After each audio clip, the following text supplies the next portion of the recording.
Welcome back. It is a wonderful Wednesday, and Wednesday we're joined by women, and we have women on the show every day, the best in the business. On Wednesday, we have our regular Zen Sam. She's our Hollywood insider. She comes on and gives us a little rundown on what's happening in the entertainment. Karen Turk goes behind the headlines and investigates a lot of different stories, and she's with us every Wednesday as well. But we try to highlight women on Wednesdays because, as many of you know out there, women are smarter than men. Women are more organized than men. Women are healthier than men. Women live longer than men. And pro rata, women are actually more successful despite the income inequality gap that they still face. So in my humble opinion, women's perspective is more important than a man in many ways. And I try to highlight that on Wednesdays. And if I don't, my mom will smack me in the head. So today, we're lucky enough to have another great woman join us. Dr. Joanne Massey joins us, PhD, MBA, author of Culture Shock, president of Joanne D. Massey and Associates, and, by the way, a professor at Columbia University. Joanne, thank you very much for joining us today. We really appreciate it, Doctor. This post-election stuff here, it seems like to me, if I don't want to say anything about the election, I want the course to happen on its own. But I think Donald Trump won because he built like a cult of personality. And I think, when you take someone down like that and everyone doesn't feel good about it, I think it'll only build the cult of personality around him further. I think that you bring up an interesting point, and one of the things that I do, I run a portfolio company, and we have multiple divisions, and we focus on marketing and communications.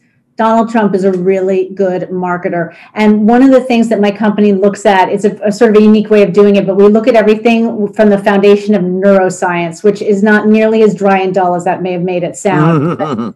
Basically, what neuroscience is, it's the study of how human beings react to change, why we resist change, how we react when we're under stress. And so what we've been looking at for, I'd say, the last 4 years, where we've had a lot of divisiveness in the country and a lot of, blaming, shaming, a lot of bombs being thrown over the Twitter fence, that we're not able to, people are highly stressed. They're reacting from an old place in their head, literally from an old place, and they're not up here where the executive is, and they're not able to it's more challenging when you're stressed to have a conversation from a place of rational decision-making, self-control, that kind of thing. So let me ask you this, and I try to, we try to span the globe with all different perspectives. I have Democrats, Republicans. I have one of your faculty members, David Eisenbach. I don't know if you know David, but he's a presidential historian. He is a professor at Columbia University. He's quite liberal, quite progressive. But we like having all voices heard on our show so that people can figure out for themselves. And I try to quarterback it a little bit, but I have been talking to a lot of people who study neuroscience and psychological and sociological, and many people I'm talking to that are brilliant academics like you are telling me that the tangential effects of the whole lockdown and now the way the election went down is causing so much trauma for people, anxiety and trauma. They're not working. They've been furloughed. They've been cut back. And now the presidential election's in a mess and everybody's locking down more. Are the effects of all of this, are the effects to the community at large larger than the 250,000 deaths? And they're all important to their family, but I feel like this other issue is so much bigger. That really depends on the story that you've got. One of my books is called, I have two books. One's Culture Shock, and the other, I have a second book called Communicating During a Crisis. And in both books, I talk about this, the fact that our brain writes a story. We've literally written a book in our head that's called, I call it the Book of Life According to Me.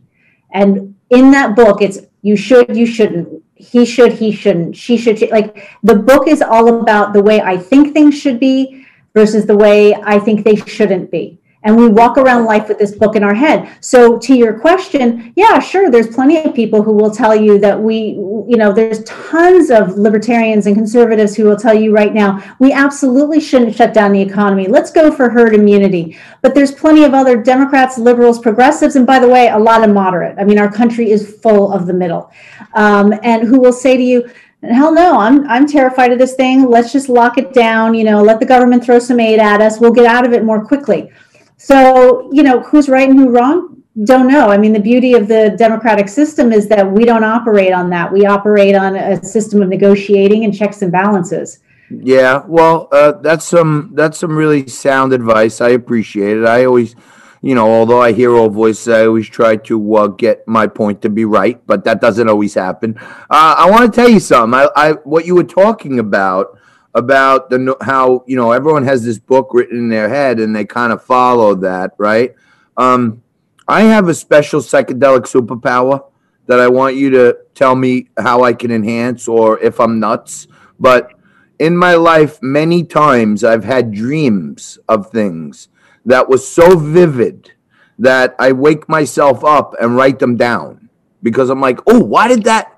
You know what I mean? I'm not into. I'm a man of God. I'm a sinner, but I know where my faith is. So I'm not into all this voodoo hocus pocus. But those things that I've written down, maybe 2 or 3 years later, I hit that same moment of synchronicity or moment of inertia where I'm like, holy mackerel, this is that. Does that happen, or am I crazy? You're not crazy. That does happen. So I don't know if you're familiar with the movie The Matrix. It was basically about how we all live in this energetic matrix. And I've studied quantum physics. I promise you this won't be boring and it'll be quick. I love it. Quantum physics essentially proved the existence of psychic phenomenon. And it annoys the scientists to no end that they basically prove that psychics can be right. And so essentially what happens is what quantum physics says is that, we're all atoms.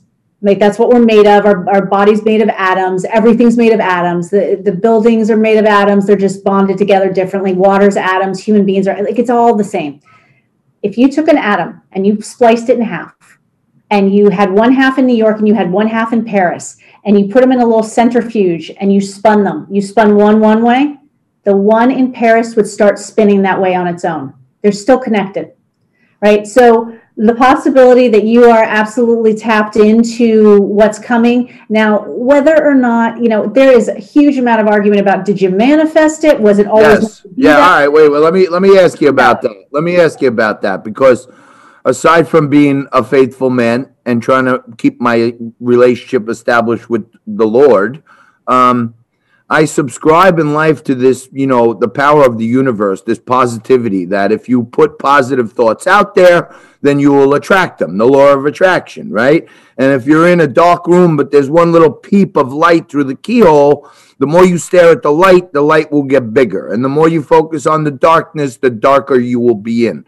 So I feel like I have lived a life that believes in, a realist. You understand what the realities of the situation are, but there's a way to be, half full by understanding what the reality is, but hoping and working your way towards the positive instead of letting the focus and the negatives drag you down, right? So do you think maybe when I have these vivid dreams that split my atoms, do you think that possibly could write my book in my head, that the power of or laws of attraction push me to a situation that I've already seen in my head, and then it reminds me? Could that be it? Yeah, that's absolutely. You're a very wise man, John. Has anyone ever told you that? Well, not really. I've been called a lot of things. There's a difference between wisdom and intelligence. I don't mean that as a put down, but wisdom is about, intelligence is book smart, but wisdom is about, the ability to have some inner awareness and some awareness of the greater world that's going on around us, no matter what the book in your head tells you. And so one of the things I do when I actually work with corporate clients, and I try to keep it very scientific, and I don't go into the spiritual because that's not what the corporate world is about. But I do talk to them a lot about things like with the story in your head. It gets written throughout your lifetime. But the beauty of what we do is we can retrain our brains. We can, we can learn to behave and act differently. Our brains have neuroplasticity, which means that they're moldable. They're changeable throughout our lifetime. So yeah, you can absolutely, that law of attraction thing you're talking about. Personally, it's never worked for me. I tend to attract the negative and not the positive, so I gave up on that idea. But I think that you're absolutely right. The question becomes though, did you think it and so then create it, or did the thought come to you and then you were drawn to the situation as you were saying? That's up for debate. All right. Well, listen, we need some more of you in our lives here at Liquid Lunch, because I like the way you break things down from a very analytical point of view. And maybe Mikey Boy can reach out to you every week or two and come on, and we'll talk about, the medical, neuroscientific reasons people's brains are reacting to whatever's happening in the news. I would love that. It's what I strive to do with my corporate clients. I like to simplify things. Let's keep it clean. Let's keep it simple, and everybody can benefit from these tools and whatever they're doing. Okay. So then I think somewhere in there you said yes, but we look well. I am now guilty of not being clear and concise. Yes, John, that sounds great. Thank you. Yay. All right. This is great. But, Joanna, thank you so much. Dr. Joanne Massey, great marketing person, professor at Columbia University. And if you want to hear an easy way to understand some science about splitting atoms, she's pretty darn good at it. Well, thank you very much. Really appreciate you, doctor. Thank you. It was a pleasure. We're going to take a quick break right here. We're going to come back and we're going to go from Columbia University to Princeton University when Dr. Lauren Wright joins us right after this.